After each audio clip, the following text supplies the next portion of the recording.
La demande de libération sous caution de Mgou Belinga dévoile l'escroquerie judiciaire. L'opinion est restée sans voix face à la curieuse incrimination retenue par le juge d'instruction, Prosper Wayono Ebessa, dans l'affaire Martinez-Ogo. Ce juge d'instruction a, selon de nombreux experts, et contre l'évidence apparente même des faits, évité d'inculper les suspects pour enlèvement, torture et assassinat.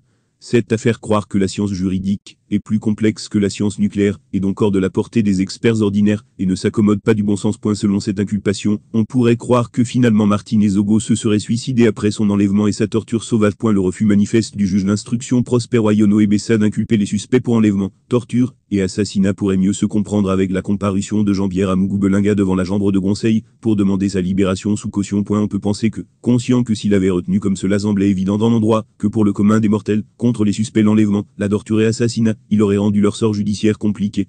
Alors il a voulu laisser une fenêtre d'opportunité à Jean-Pierre Mgou Belinga et à ses amis de négocier plus tard leur libération sous caution. Il fait en toute indépendance. L'a-t-il fait par crainte révérencieuse eu égard au lien du Zonloa avec le ministre d'État, ministre de la Justice, garde des Sceaux, Laurent Esso, lui cité par Reporters sans frontières, dans l'affaire ? L'a-t-il fait après avoir succombé à la tentation quasi maléfique de la puissance de l'argent que dégage le propriétaire du chat 94, de la ligne 65 etc.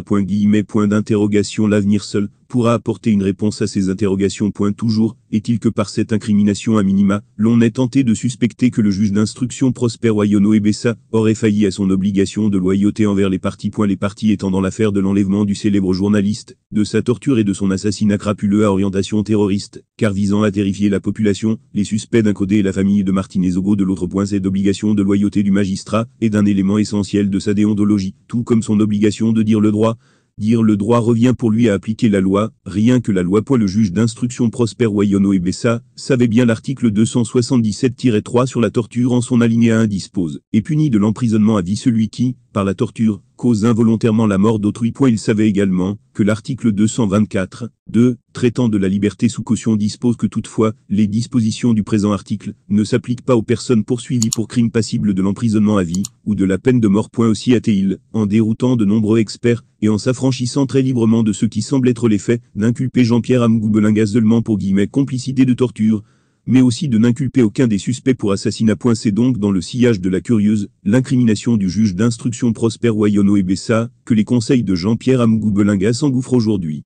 Celui-ci n'étant que complice de torture, il n'est donc pas certainement passible de la peine à vie, car c'est dans le degré de sa complicité que tout se jouera. En clair, en refusant d'inculper les suspects pour assassinat, et donc en évitant que ceux-ci soient enfermés dans la peine à vie, ou la peine de mort, le juge d'instruction Prosper Wayono Ebessa a laissé à Jean-Pierre Mgou Belinga, lui qui rend compte au ministre d'État, ministre de la Justice, garde des Sceaux, Laurent Esso, et à ses complices, l'opportunité qui s'ouvre à eux de se sauver à travers la liberté sous caution.